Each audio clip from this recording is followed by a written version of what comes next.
सगळ्यांची मागणी आहे की कर्जमाफी व्हावी। त्यामुळे मी सरकारला या ठिकाणी विनंती करतो की अजूनपर्यंत अधिवेशन तिथं चालू आहे, त्यामुळे 25,000 कोटीच्या आसपासचा खर्च अध्यक्ष महोदय येईल।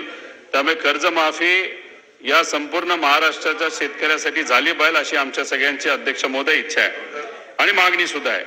अध्यक्ष महोदय, तसं 2017ला छत्रपती शिवाजी महाराज शेतकरी सन्मान योजना ही त्या काळच्या सरकारने आणली होती, पण त्याच्यामध्ये 90% लोकांना पैसे मिळाले, थोडा उशीर झाला पण मिळाले, पण 10 ते 11% लोकांचे पैसे अजूनपर्यंत अध्यक्ष महोदय तिथं राहिलेले आहेत। आम्ही अनेक वेळा हा मुद्दा मांडला, मी असेल सर्व आमदार महोदयांनी हा मुद्दा त्या ठिकाणी मांडल्यानंतर सरकारने त्याच्यावर विचार करायला सुरुवात केली।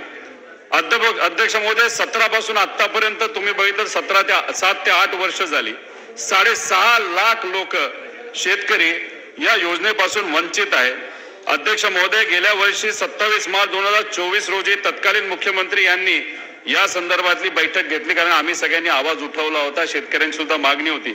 बैठक झाली, असं कळतं निर्णय झाला की यांना आपल्याला मदत करायची, पण अध्यक्ष महोदय अजूनपर्यंत त्यांच्या खात्यामध्ये पैसे आलेले नाहीत। त्यामुळे लवकरात लवकर त्यांच्या खात्यामध्ये पैसे देणं हे महत्त्वाचं आहे आणि ज्या लोकांनी रेग्युलर कर्ज भरलेले आहेत त्यांचा सुद्धा मोठा निधी हा सरकारकडनं अजून देय बाकी आहे, तो सुद्धा निधी तिथं असणाऱ्या शेतकऱ्यांना अध्यक्ष महोदय दिला गेला पाहिजे।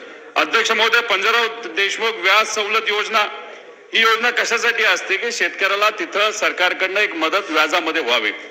चांगली गोष्ट आहे, चांगली योजना आहे। 2022-23 ला 532 कोटीची तरतूद झाली आणि खर्च किती झाला तर 430 कोटी झाला। 23-24 मध्ये 460 कोटीची तरतूद, खर्च केवळ 368 कोटी झाला। 24-25 मध्ये 300 कोटीची तरतूद आणि खर्च 82 कोटी। अध्यक्ष महोदय, या योजनेच्या अंतर्गत आपला प्रयत्न असतो, सरकारचा प्रयत्न असतो की शेतकऱ्याला त्या ठिकाणी कुठेतरी मदत व्हावी, पण दुर्दैव असं की तिथं तरतूद केली जाते पण खर्च अध्यक्ष महोदय काहीच होत नाही। मग कुठेतरी जाहीर करावं की आम्हाला शेतकऱ्याला मदत करायची नाही, फक्त आम्हाला जाहीर करायचं, त्याच्यावर कुठेतरी राजकारण करायचं, मतं मागायचा, विषय संपवायचा। अध्यक्ष महोदय, आपण जर तिथं तरतूद करत असू तर त्याला निधी सुद्धा दिला गेला पाहिजे, खर्च झाला पाहिजे आणि शेवटच्या घटकापर्यंत मदत झाली पाहिजे अशी अध्यक्ष महोदय त्या ठिकाणी आमच्या सगळ्यांची इच्छा आहे। गाव तिथं